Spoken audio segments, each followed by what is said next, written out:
Hello students, क्या बोलती public.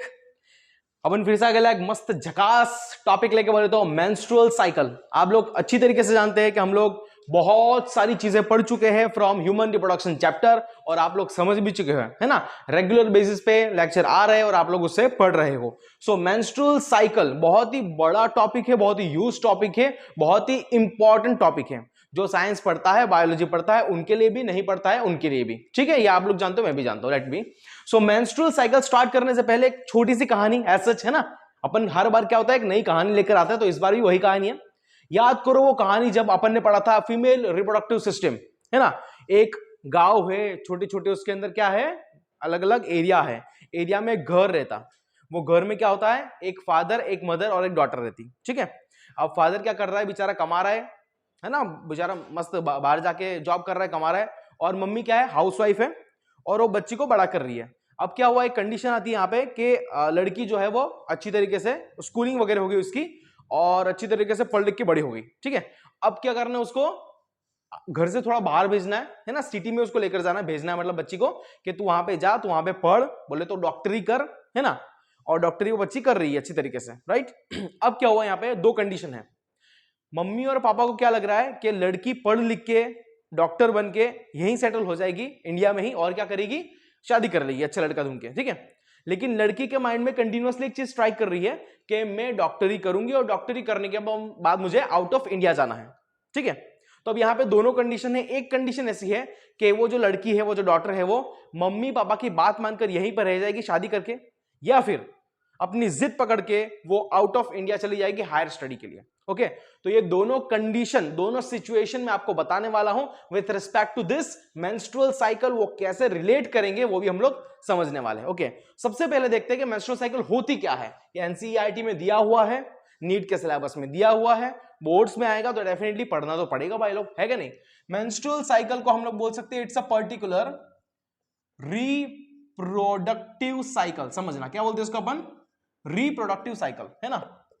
Reproductive cycle मतलब एक ऐसी साइकिल है जो रिप्रोडक्शन से रिलेट कर रही है, और स्पेशली कहां पे चलती है, प्राइमेट्स के अंदर, specially in the case of primates. और प्राइमेट्स आप लोग जानते हो कौन से होते हैं, मंकी, एप्स या फिर ह्यूमंस के अंदर चलती है, ठीक है। अब बेसिकली क्या होती है, जब लड़की मतलब गर्ल जो है, जब उसकी प्यूबर्टी जाती है, नॉर्मली यू कैन कॉल के 13 टू 14 की, जब उसकी इतने ईयर्स की जब उसकी एज होती है, तो ये पर्टिकुलर एज को हम लोग क्या बोलेंगे, we are calling it as a puberty age. और ये एज में as a secondary sexual character जो अपन पढ़ चुका है, क्या आएगी उसके अंदर, मेंस्ट्रुअल साइकिल आना स्टार्ट होगा। क्या होगा यहाँ पे, मेंस्ट्रुअल साइकिल आना स्टार्ट हो जाएगा। तो ऐसी लड़की, ऐसी गर्ल जिसको ये कंडीशन में, ये एज में मेंस्ट्रुअल साइकिल आना स्टार्ट होता है, we are calling it as a menarche. क्या बोलेंगे उसको अपन, मेनार्क, ठीक है। वो लड़की को क्या बोल देंगे, मेनार्क बोल देंगे। और ये फेस पर्टिकुलर फॉर्म तक चलेगा, मतलब कि रिप्रोडक्टिव टाइम तक चलेगा, ठीक है। ये जो पर्टिकुलर मेंस्ट्रुअल साइकिल है, ये एक पर्टिकुलर फेज तक चलेगी, और एंड कब हो जाएगी, नॉर्मली 45 टू 50 की, ये पर्टिकुलर ईयर्स की जब एज हो जाएगी, है ना। मतलब ये लड़की जब बड़ी हो जाएगी, बेसिकली जब फीमेल बन जाएगी, लेडी बन जाएगी, वो टाइम पे 45 टू 50 ये पर्टिकुलर एज में उसको मेंस्ट्रुअल साइकिल आना स्टॉप हो जाएगी, है ना। Menstrual cycle it gets stop in this particular age. इसको हम बोलते हैं मेनोपॉज। क्या बोलेंगे इसका अपन, मेनोपॉज। आप लोगों को अच्छी तरीके से यहाँ पे दिख रहा होगा, ठीक है। तो अगर नॉर्मली में कैलकुलेशन निकालो, नॉर्मली, है ना, अगर मैं 45 माइनस 15 भी करता हूं, तो 30 टू 35 ईयर्स, ये इतने साल तक का हम लोग बोलेंगे, we are calling it as a reproductive, क्या बोलेंगे इसका अपन, रिप्रोडक्टिव फेज, ठीक है। ये पर्टिकुलर फेज है, एक ऐसा फेज है जहां पे क्या होने वाला है, जहां पे वो लेडी जो है, वो पर्टिकुलर फीमेल जो है, उसको एक मेंस्ट्रुअल साइकिल आने वाला है, ठीक है। और इतनी चीज आप लोग ध्यान में रखना कि जब किसी भी लेडी को, किसी भी फीमेल को मेंस्ट्रुअल साइकिल आएगी, उसी दौरान वो प्रेगनेंसी, मतलब कि प्रेग्नेंट हो सकती है, ठीक है। अगर मेंस्ट्रुअल साइकिल नहीं आ रही है, इट मींस के फीमेल की बॉडी में ओवम या सेकेंडरी oocyte नहीं बन रहा है, इट मींस कि वो प्रेग्नेंट नहीं रह सकती है। So before puberty and after this particular as, वो लड़की के अंदर क्या नहीं होगा, मेंस्ट्रुअल साइकिल नहीं आएगी, तो वो फीमेल जो है वो प्रेग्नेंट नहीं हो सकती है वो कंडीशन में, ठीक है। चलो ये समझ में आ गया। तो बेसिकली जो मेंस्ट्रुअल साइकिल होती है, वो normally 28 two, normally you can call 29 days की होती है, ठीक है।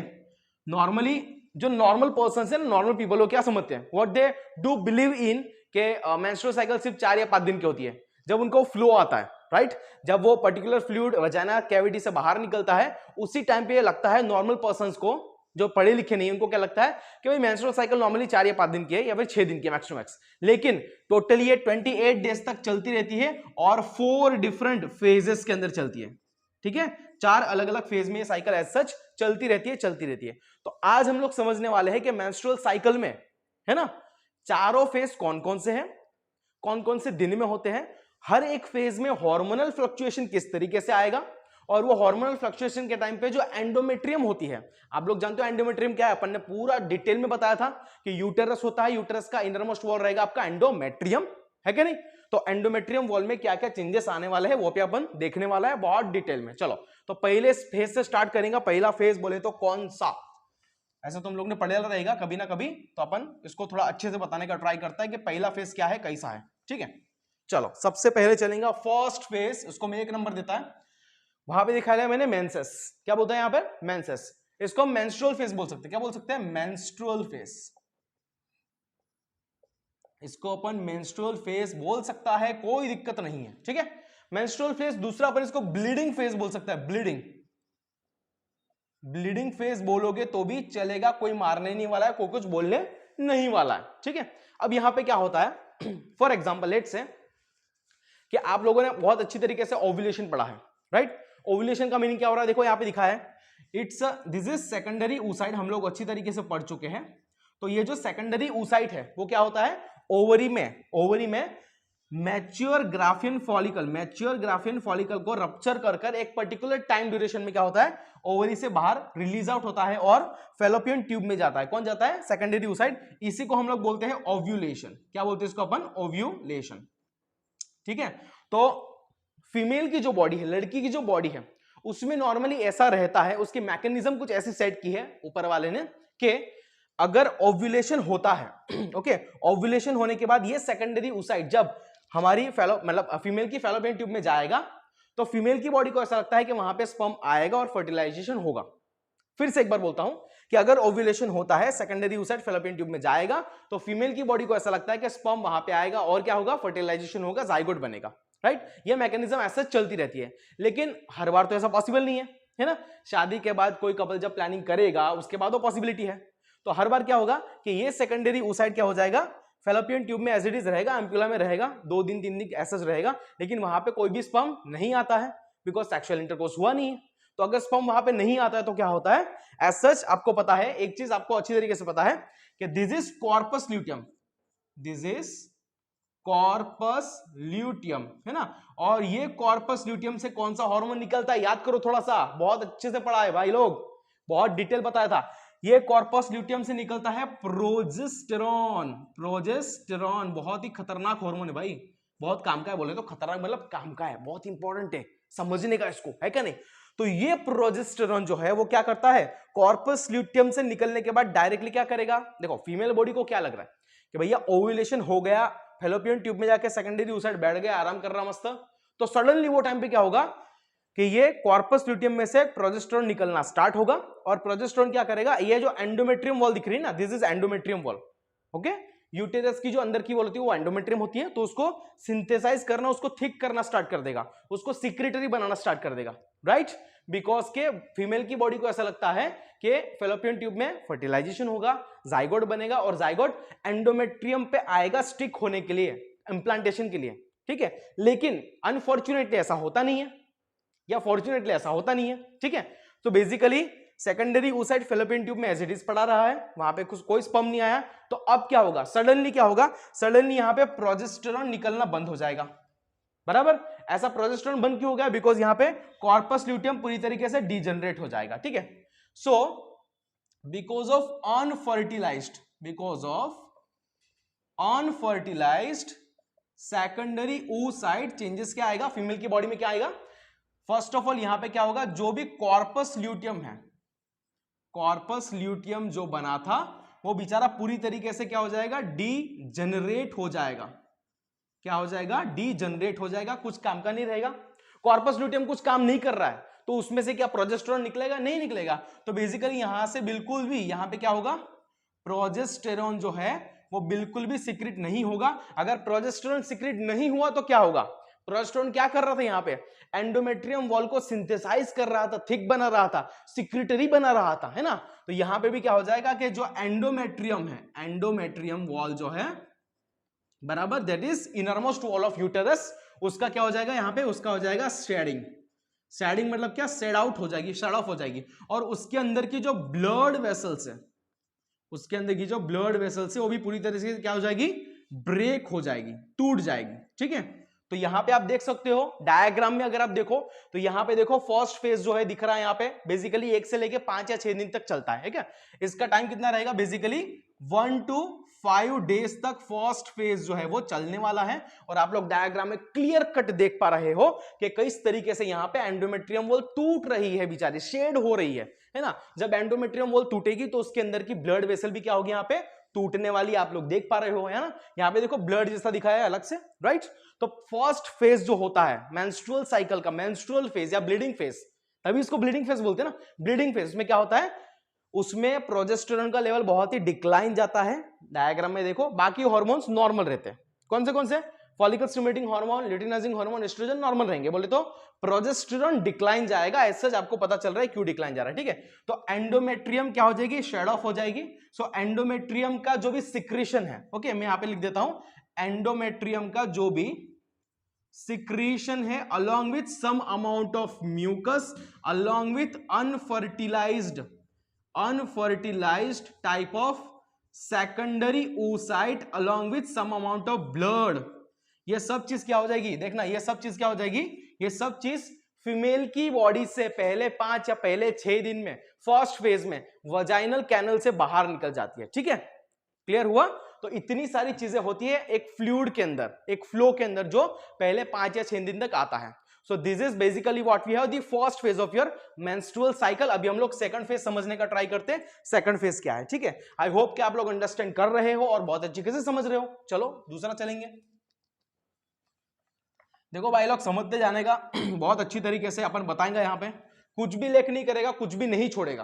तुम लोग को भी कुछ भी नहीं छोड़ना है, एग्जाम में फोड़ के आना है। ठीक है, चलो सेकंड अपन आएंगे, बोले तो प्रोलिफरेटिव फेज। क्या बोलते हैं यहाँ पे? प्रोलिफरेटिव फेज, बहुत ही बढ़िया। तो प्रोलिफरेटिव फेज का दूसरा नाम क्या बोले तो? इसको अपन बोलते हैं फॉलिकुलर फेज। क्या बोलते हैं इसको अपन? फॉलिक्यूलर फेज बोलने का। ठीक है भाई लोग, ठीक है। बेसिकली ये जो दूसरा फेज है ना मेंस्ट्रुअल साइकिल का, ये कितने देर तक रहता है? बेसिकली ये 5 to लेके या फिर 6 पकड़ लो यार, 6 to 13 डेज, 6 to 13 डेज तक ये चलता रहता है। ठीक है, ये तुम लोग को थोड़ा सा समझ लेने का। 6 से लेके 13 दिन तक ये प्रोसेस चलने वाली है। अब यहाँ पे नाम ही बता रहा है क्या होने वाला है। फर्स्ट क्या हो रहा है यहाँ पे? फॉलिक्यूलर फेज है, तो यहाँ पे क्या होगा? फॉलिक्यूलर डेवलपमेंट होगा। क्या होगा यहाँ पे? फॉलिक्यूलर डेवलपमेंट यहां पे होने वाला है कि नहीं? तो फॉलिकुलर डेवलपमेंट मतलब क्या? फॉलिकल्स बनेंगे। यहां पे क्या बनेंगे? फॉलिकल्स बनेंगे। आप लोग को पता है यार, है ना। ओवरी पढ़ी है सर, अच्छी तरीके से पढ़ी है सर।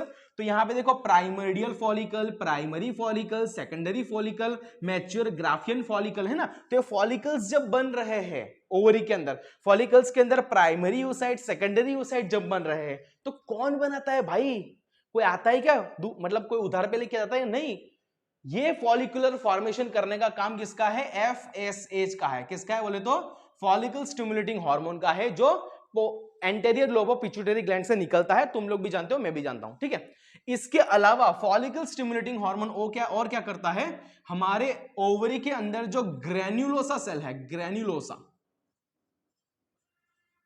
सेल्स, उसको भी क्या करता है? पूरी तरीके से स्टिमुलेट करता है।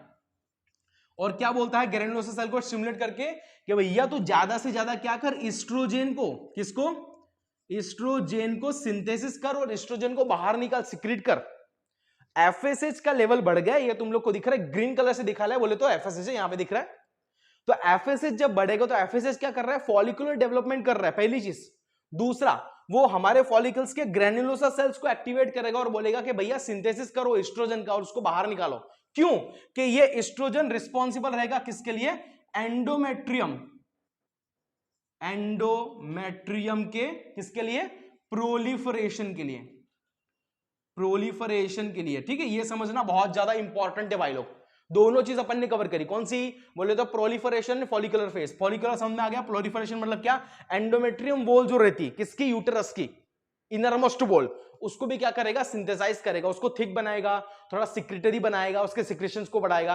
तो ये काम कौन कर रहा है यहाँ पे? एस्ट्रोजन कर रहा है। कौन करवा रहा है बोले तो एफएसएच करवा रहा है। तो second phase of menstrual cycle में क्या होने वाला है? एस्ट्रोजन और एफएसएच का लेवल ज्यादा रहेगा, इंक्रीज रहेगा। सही है, समझ में आ रहा है? बहुत बढ़िया। तो ये होगा तुम लोग का सेकंड फेज। थर्ड फेज पे आते हैं वही लोग। देखो ये फेज समझने के बोले, अगर तुम लोग को बायोलॉजी नहीं लेना है, कुछ आगे नहीं पढ़ना है, कुछ दूसरा करना है, धंधा करना है, बिजनेस करना है, फिर भी ये काम में आएगा। शादी होगी ना, समझ में आ जाएगा कैसे काम में आएगा। ठीक है, चलो आगे पढ़ेंगे अपन। तीसरा फेज बोले तो ओव्यूलेटरी फेज। ओव्यूलेटरी फेज, अरे वाह क्या मस्त नाम है ना। बोले तो एक चीज समझ में आ रही है कि यहाँ पे ओव्यूलेशन होने वाला है। सर क्या हो रहा है यहाँ पे? ओव्यूलेशन होने वाला है। ओव्यूलेशन का ऐसे ही होता है क्या? मजाक है क्या? अब ओव्यूलेशन का मीनिंग पता है, बोलने का नहीं, पूछने का नहीं बार बार। बोले तो क्या रहता है यहाँ पे कि मैच्योर ग्राफिन फॉलिकल को रप्चर्ड करके सेकेंडरी oocyte वहां से बाहर निकल के फेलोपियन ट्यूब में जाएगा, एम्पुला में जाके रुकेगा। इसको अपन बोलते हैं ओव्यूलेशन। ओव्यूलेशन कौन करवाता है? एक बहुत ही शाना एंजाइम है, उसका नाम है ल्यूटिनाइजिंग हार्मोन। कौन सा नाम है? Luteinizing hormone. तो ल्यूटिनाइजिंग हार्मोन का पूरा सर्ज होता है, मतलब कि बहुत अबंडेंट अमाउंट में एंटीरियर पिट्यूटरी से सीक्रेट होगा। और किस पे अटैक करेगा वो? ग्रेनुलोसा पे अटैक करेगा कि भाई ग्रेनुलोसा सेल पे, सॉरी मैच्योर ग्राफिन फॉलिकल पे अटैक करेगा और यहां से क्या करवाएगा? ओव्यूलेशन को इनिशिएट करवाएगा। ठीक है, तो ये बेसिकली कब हो रहा है ओव्यूलेशन? वेदर ऑन 14th और you can call 15th day of your menstrual cycle ये होने वाला है। यहां पे आप लोग को दिख रहा होगा ब्लू कलर की लाइन से LH सर्ज मैंने दिखाया है जहां पे ओव्यूलेशन हो रहा है। ठीक है, ये समझ में आ रहा है कि तीसरे फेज में हो रहा है।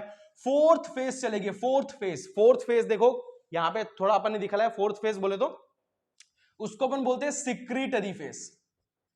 क्या बोलेंगे उसको अपन? सिक्रेटरी फेज बोलेंगे, है ना, या फिर उसको अपन ल्यूटियल फेज भी बोल सकते हैं, कोई दिक्कत नहीं है। ठीक है, अब सिक्रेटरी फेज में क्या होने वाला है समझना थोड़ा ध्यान से। यहां पे क्या होगा? ऐसे जैसे मैंने बताया कि जैसे ओव्यूलेशन होगा मतलब सेकेंडरी oocyte फेलोपियन ट्यूब में जाके रुकेगा, क्या होने वाला है? फीमेल की बॉडी को क्या लगता है कि भैया वहां पे स्पर्म आएगा, फर्टिलाइजेशन होगा।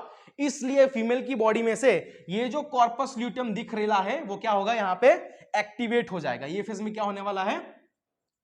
कॉर्पस ल्यूटियम जो दिख रहा है वो पूरी तरीके से क्या हो जाएगा? एक्टिवेट हो जाएगा। ठीक है, और उस पे कहीं ना कहीं LH जो है वो भी काम कर रहा है। याद रखना भाई लोग, कॉर्पस ल्यूटियम में भी कोई ना कहीं पे LH भी काम कर रहा है, यूजफुल है। ठीक है, अभी कॉर्पस ल्यूटियम से क्या निकलता है? कॉर्पस ल्यूटियम से प्रोजेस्टेरॉन बाहर सीक्रेट होगा और प्रोजेस्टेरॉन क्या करवाता है? सबको मालूम है, वो पूरी तरीके से एंडोमेट्रियम वॉल जो है, एंडोमेट्रियम वॉल जो है उसको क्या करवाएगा?